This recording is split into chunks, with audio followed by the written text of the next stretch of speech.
Rebonjour, de nouveau dans Tête à Clash, la quatrième partie. Alors Charles Becbédé, pour ceux qui étaient là précédemment, est parti, mais on a un invité qui nous rejoint très gentiment, c'est Christian Combaz, qui est écrivain, qui était là dans l'émission précédente la semaine dernière, il y a 15 jours plutôt, et donc qui va avec nous aborder le quatrième sujet qui est la Guyane. Alors, on voit bien la Guyane, soulèvement, grève, manifestation récente avec à peu près 10% de la population, hein, si on en croit les estimations de la police, qui est gigantesque. Ce qui est gigantesque à l'échelle de ce territoire. Et puis, le pouvoir réagit en disant qu'il envoie des ministres. Qui envoie-t-il? Le nouveau ministre de l'Intérieur et le ministre des Outre-mer.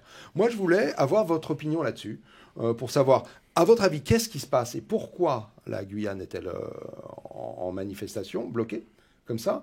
Et qu'est-ce que la présence des ministres va y changer? Et Christian, comme vous arrivez, je vous cède la parole. Je ne sais pas si je suis autorisé à avoir une opinion sur le sujet, parce que ce n'est pas mon secteur de spécialité, mais le bon sens indique qu'on a quand même mis le feu avant d'essayer d'éteindre les braises. Les déclarations récentes de Macron sur la colonisation, évidemment, et chauffer les esprits, il n'y a aucun doute. L'attitude de Christiane Taubira, qui est plus qu'ambiguë sur ces questions-là, je dirais, elle a quand même été une bout de feu pendant des années, et maintenant elle joue l'apaisement avec ses copains socialistes. Tout ça n'est pas clair. Donc ce territoire a des problèmes aussi liés à ses voisins, à l'immigration. En plus, c'est une sorte de laboratoire de ce qui est tolérable en matière d'immigration.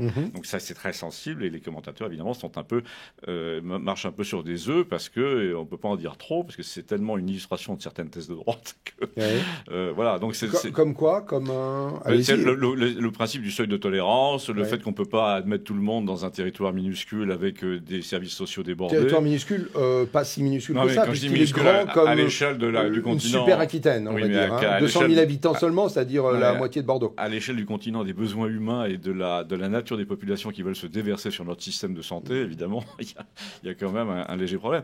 Donc c'est une sorte de laboratoire très visible, trop visible. Alors il y a une question que nous n'évoquons pas en général dans la presse, c'est est-ce qu'il y a des influences étrangères?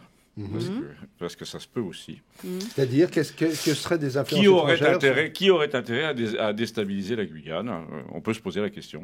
Ouais. Je ne sais pas si je suis à même d'y répondre, mais c'est une bonne question, je pense. Autour, il y a quoi? Il y a le Brésil? Non, le Brésil n'est pas... Non, mais il y a des gens... Le Venezuela?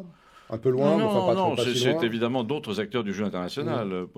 Déstabiliser la France en Guyane, ça présente beaucoup d'avantages.